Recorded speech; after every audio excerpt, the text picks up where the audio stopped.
Throughout American military history, women have been in harm's way, either by choice or by circumstance.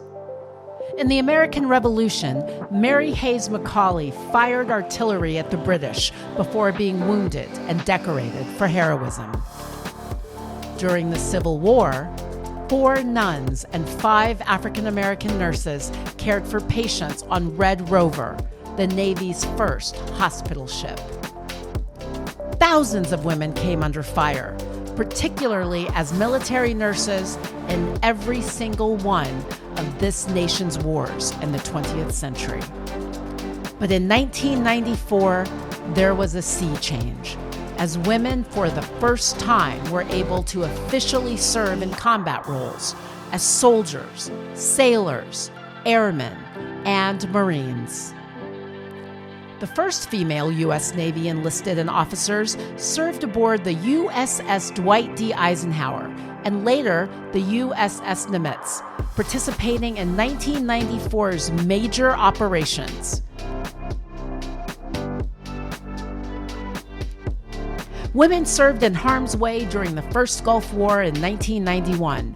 According to military historian Rosemary Skane, Operations Desert Shield and Desert Storm exposed 41,000 servicewomen to hostile fire, where they served with honor.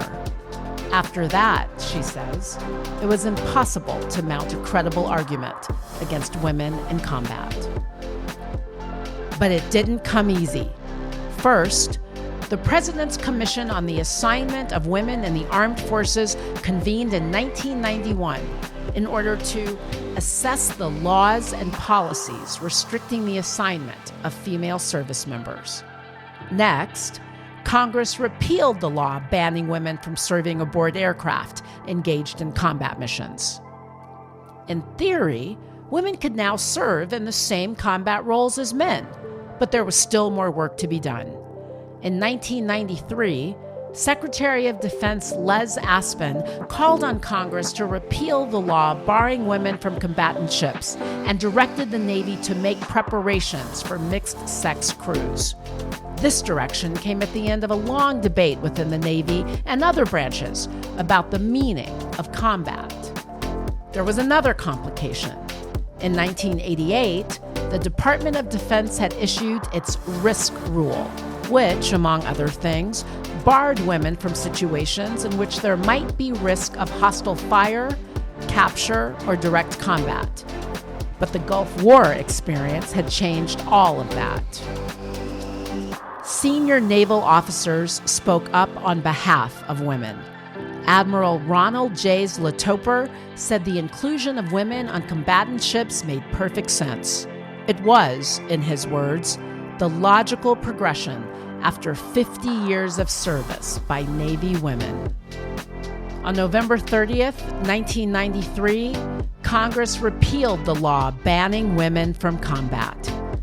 Just a few months later, the USS Dwight D Eisenhower welcomed the first group of women aboard a combatant vessel.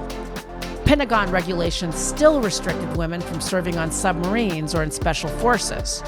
Those changes would not come until 2012. The first women to join the U.S. Navy did so in 1908 as Navy nurses who provided invaluable service and were sometimes exposed to hostile fire. Navy Lieutenant Kimberly Dyson became the first female pilot to fly an official combat mission for the American military.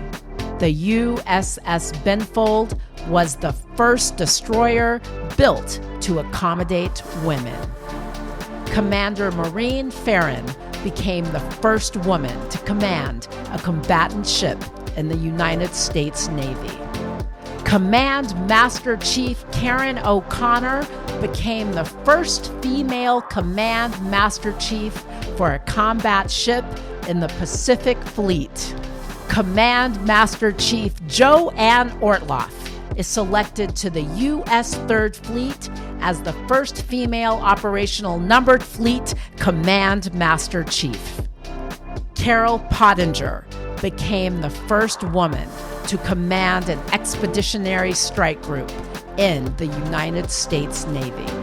Today, after 30 years, women make up nearly 21% of active duty Navy personnel. Like men, if qualified, they can serve in any Navy role. Along with their male shipmates, they protect the seas and guard America's interests around the world.